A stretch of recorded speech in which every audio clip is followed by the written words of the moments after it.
Hello and अस्सलाम वालेकुम। Programme talk shock के लिए मैं हूं एजाज सैयद और मैं हूं आसिफ बशीर चौधरी। आज के टॉक शॉक में हम सियासत पर बात करेंगे, ना सैलाब के ऊपर बात करेंगे, बैनुल-अक़वामी अमूर पर बात करेंगे, ना कौमी अमूर पर, कौमी सियासत के ऊपर बात करेंगे, बल्कि आज के दिन हम इस्लामाबाद के एक ऐसे घर के बारे में बात करेंगे जहां पर मुल्क के ताकतवर तरीन लोग रहते रहे हैं और आज भी रह रहे हैं।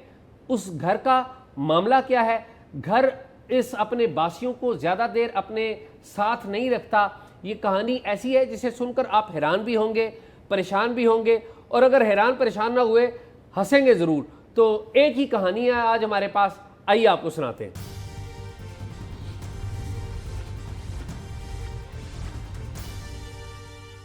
आसिफ, आप खरीद से?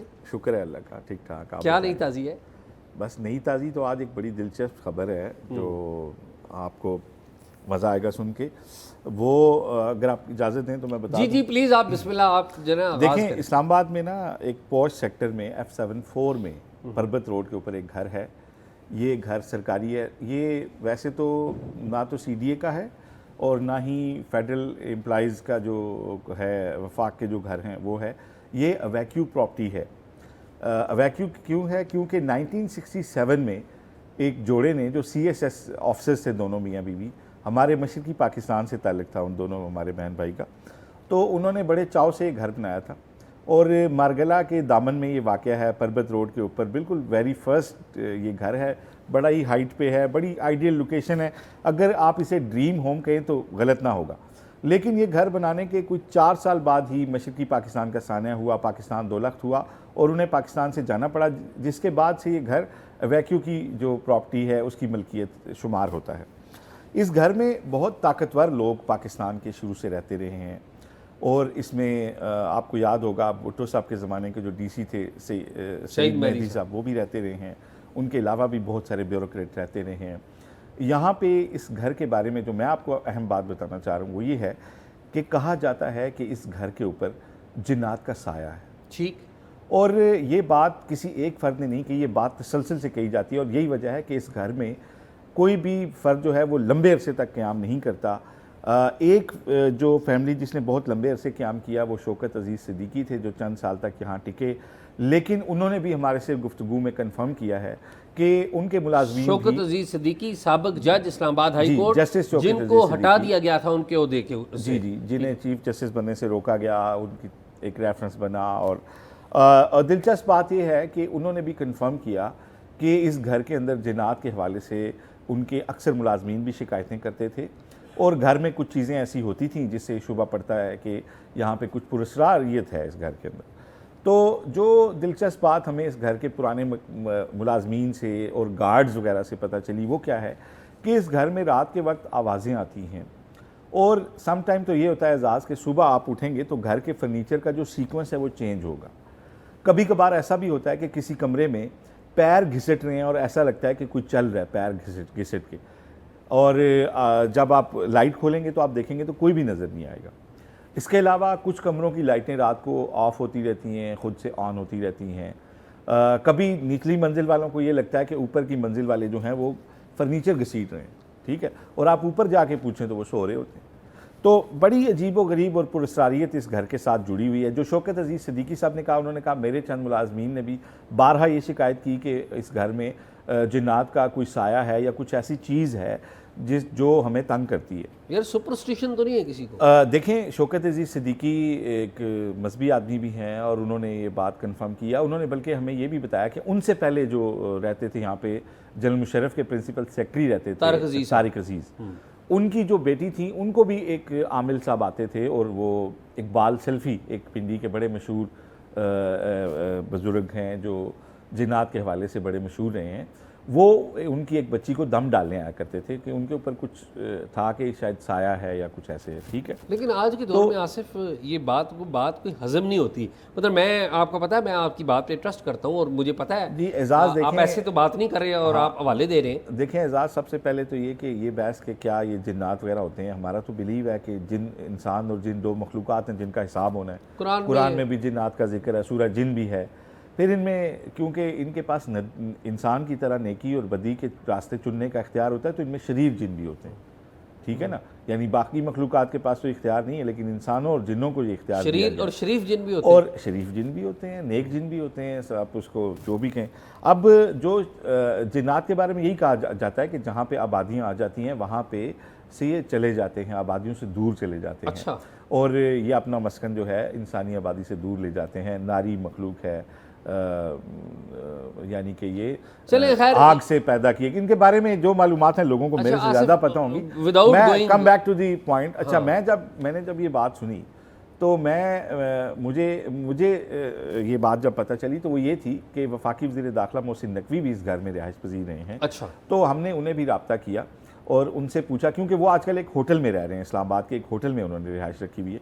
तो मैंने जब उनसे पूछा कि क्या आप, बल्कि काफ़ी महीनों से जो मोहसिन नकवी है ना, वो काफ़ी महीनों से 5 स्टार होटल में एक में रह रहे हैं। जी। तो मैंने जब उनसे पूछा तो उन्होंने मैसेज पे मेरी उनसे बात हुई तो उन्होंने कहा कि उन्होंने ये बात तो कंफर्म की कि मैं 1 महीने से भी कम इस घर में रहा हूँ। ठीक। लेकिन जिन्नात के हवाले से उन्होंने कहा कि नहीं, मुझे जिन्नात की वजह से मैंने ये घर नहीं छोड़ा। अच्छा, ये डिनाइड। लेकिन ये बात दिलचस्प है कि रहे वो भी बहुत थोड़ा अर्सा है, और उनके आने से पहले भी ये घर प्रॉपर रेनोवेट हुआ था। और ये आप अगर विजुअल देख सकें तो इसमें बड़ी प्रॉपर सिक्योरिटी का इंतज़ाम किया गया था, इसकी रेनोवेशन हुई थी। अच्छा, अब जो दिलचस्प बात यह है कि ये घर इस्लामाबाद की एक जो है अहम अदालती शख्सियत, उसको अलाट हो चुका है। घर के अंदर उनकी मर्ज़ी का कामकाज भी हो चुका है, लेकिन वो इस घर में शिफ्ट नहीं हो रहे। और वो क्यों नहीं हो रहे? वो इसलिए नहीं हो रहे कि उन तक ये बातें पहुंची हैं कि इस घर में जिन्नात हैं, और उनकी फैमिली के अंदर जो है एक डिस्कशन है कि क्या इस घर में शिफ्ट होना चाहिए या नहीं।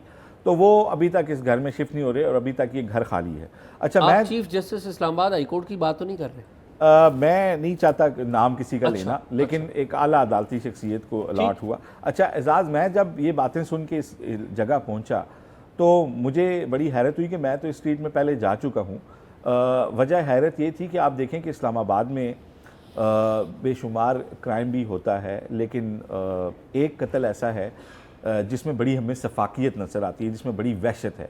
मैं बात कर रहा हूँ नूर मुकद्दम के कत्ल की, जिनका सर जो है वो तन से जुदा कर दिया गया था। तो मैं उसी केस की कवरेज के सिलसिले में इस घर में जाता, इस स्ट्रीट में जाता रहा हूँ, तो मुझे हैरत हुई कि इस घर के इसी गली के अंदर सामने जो एक मकान है वो नूर मुकद्दम वाला के कत्ल वहाँ हुआ था, जिसमें जो कातिल हैं उन्होंने बड़ी वहशत के आलम में एक सर तन से जुदा कर दिया। और इस्लामाबाद की हिस्ट्री का ये एक बिल्कुल अनोखा वाक़या था। कत्ल तो ऐसे बहुत होते हैं। अच्छा खैर, जब मैंने यहाँ पे गार्ड्स वगैरह से इधर उधर बात की, मैंने कहा यार ये घर खाली क्यों है, तो उन्होंने कहा जी कि इस घर में जिन्नात रहते हैं। ये बात वहाँ के गार्ड्स ने बताई। मैंने एक गार्ड से पूछा कि आपको कितने अरसे से, उन्होंने कहा जी मैं तकरीबन 20 साल से ज़्यादा यहाँ इस फैमिली के साथ रह रहा हूँ। तो ये जो घर है इसके बारे में बिल्कुल ये हमें आके मुलाजमीन भी बताते हैं, अहले खाना भी बताते हैं, और कोई यहाँ टिकता नहीं है। तो और वो यही कहा जाता है कि यहाँ से आवाज़ें आती हैं, लाइटें जो हैं इस घर की कभी खुद ऑन हो जाती हैं, कभी बंद हो जाती हैं, तो लोग डर जाते हैं। अच्छा, मैंने शौकत अजीज़ सिद्दीकी साहब से जब मेरी बात हुई तो वो मैंने उनसे पूछा कि मैंने कहा जी आपको जब गार्ड शिकायत करते, उन्होंने कहा जी मैं तो क्योंकि अल्हम्दुलिल्लाह 2 टाइम तिलावत करता था, सुबह भी शाम भी, घर में नमाज रोज़ा करते थे, तो मुझे तो ये इसका वो मामला नहीं हुआ।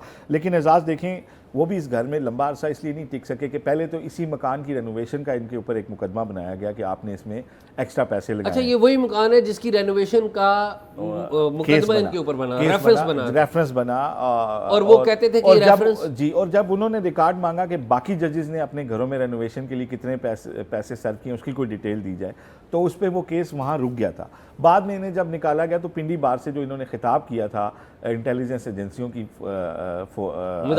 मुदाखलत के हवाले से, तो उस ग्राउंड पे इनको एक समरी ट्रायल करके निकाल दिया गया था और ये घर भी इनसे खाली करवा दिया। अच्छा आसिफ, मेरे ख्याल में मैं इस घर के अंदर गया हूँ, ये वही घर है जिसमें जो जस्टिस शौकत अजीज़ सिद्दीकी के साथ उस वक्त के डीजीसी जनरल फैज़ मीर, जो कि आजकल गिरफ्तार हैं, उन्होंने एक मीटिंग की थी, जिसका बाद में जस्टिस शौकत अजीज़ सिद्दीकी ने जो अपना जवाब बनाया था उसका हिस्सा बनाया था कि ये मेरे घर पे आए थे। इनके ISI के डीजीसी जिस घर में शौकत अजीज़ सिद्दीकी को मिलने आए थे, ये वही वाला घर है। तो बिल्कुल ये वही घर है जहाँ पे आके उन्होंने उनसे भाव, और उन्होंने कोर्ट भी की थी ये बातचीत। तो एजाज़, अब सूरत हाल ये है कि ये बिला मुबालगा ये कम अज़ कम 60 से 70 करोड़ रुपए की प्रॉपर्टी होगी इस वक्त इस्लामाबाद की मार्केट के हिसाब से। और इसकी जो आइडियल लोकेशन है, जो यहाँ से मार्गला का व्यू है, जितनी इसके गिर्द सिक्योरिटी है, आप हमारी वीडियो में आप देख पा रहे होंगे कि सामने ब्लू एरिया है, पीछे जो है मार्गला है, नहीं ये 7th एवेन्यू के बिल्कुल साथ देखे ना, क्योंकि कार्नर घर है ना, जी तो हाँ, इसका एक जो है मार्गला व्यू है, जी हाँ, दूसरी साइड से बिल्कुल सामने 7th एवेन्यू है, एक साइड से ब्लू एरिया है, और जो है इसके गिर्द वो कंक्रीट के ब्लॉक्स रखे गए हैं जब वजीर दाखिला यहाँ आए थे, और उसके अलावा सिक्योरिटी की पिकेट्स हैं बड़ी दीवारों के ऊपर बनी हुई हैं, और बड़ी इसके ऊपर जो है वो लोगों की रिहाइश के लिए इसे मुकम्मल तौर पे तैयार रखा गया। लेकिन अहम शख्सियात यहाँ ठहरने पे तैयार नहीं हैं, और ये जो वजह सामने आई है ये बड़ी दिलचस्प है। हमें बताया गया कि माजी में बहुत सारे लोग यहाँ पे दम दरूद वाले लोगों को भी लेके आते रहे हैं कि यहाँ पे अगर जिन्नात हैं तो उन्हें यहाँ से भगाया जाए किसी तरीके से।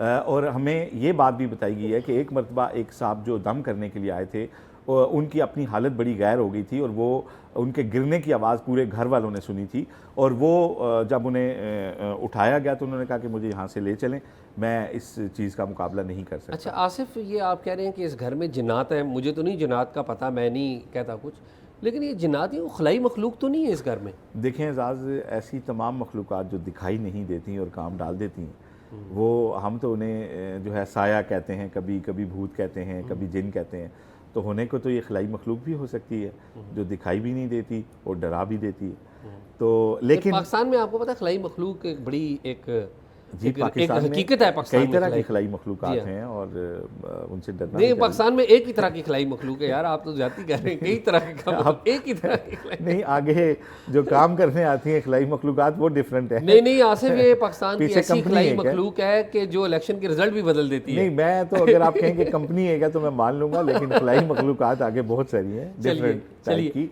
लेकिन एजाज, ये बड़ी एक दिलचस्प स्टोरी है इस्लामाबाद के हवाले से कि करोड़ों रुपए मालियत का ये मकान जो है इस पर रहने के लिए कोई तैयार नहीं हो रहा, और अभी भी जिस शख्सियत को अलॉट हुआ है, अलॉटमेंट का टाइम जो है काफ़ी टाइम होने के बावजूद, काम मुकम्मल होने के बावजूद, सिर्फ यहाँ पे उन्होंने FC के जो 2 गार्ड्स हैं वो इस घर के अंदर हैं, और उसके अलावा कोई भी यहाँ पे रहने के लिए तैयार नहीं। अच्छा, बड़ी इंटरेस्टिंग बात बताई। वैसे वो फिल्में, एक हिंदुस्तान की एक फ़िल्म थी, अमिताभ बच्चन उसमें स्टारिंग थे, भूतनाथ, तो वो भी एक घर एक कपल बनाता है, तो उसमें फिर भूत का बसेरा हो जाता है, तो वो तंग करता है इस तरह का।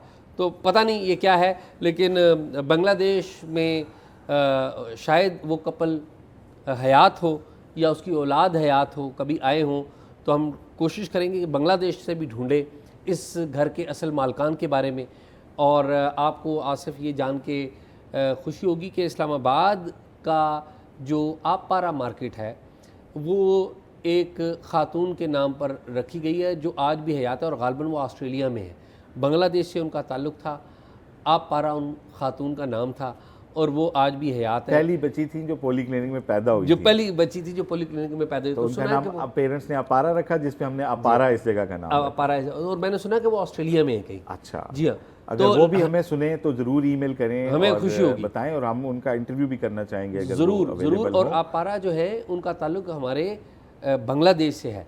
और ये जो इस घर में, इस्लामाबाद में ऐसे कई घर हैं जो कि हमारे जो बंगाली बहन भाई थे उन्होंने यहाँ पर बड़े प्यार से बनाए थे, और फिर 1971 हो गया, हमारे अलग रास्ते हो गए। लेकिन अब अच्छी बात यह है कि अभी दोनों मुल्क, बांग्लादेश एक अलग मुल्क है जिसका हम बड़ा एहतराम करते हैं, और पाकिस्तान और बांग्लादेश और बंगाली ब्रदर्स का थोड़ा सा बिटर लेकिन बहुत ज़्यादा एक मेमोरेबल पास्ट भी है। तो आई विश कि इस घर के मालकान को भी हम ढूंढें। बड़ी अच्छी इंटरेस्टिंग स्टोरी बताई। अगर हम नाज़रीन को भी कहेंगे कि इनके पास कोई तारीख़ी घर हों तो हमें वो भी बताएं, हम अपनी टॉक शॉक में उसको शामिल करेंगे। आसिफ, कोई और बात तो नहीं? आज तो यही था। आज हमने आपको पुरस्कार घर के बारे में बताना था और कुछ नहीं बताना था। उम्मीद है आपको स्टोरी पसंद आई होगी। प्रोग्राम के बारे में अपनी राय ज़रूर दीजिएगा, और अगर कोई मालूमात हो तो talkshock777@gmail.com पर शेयर कीजिए। अल्लाह हाफिज़।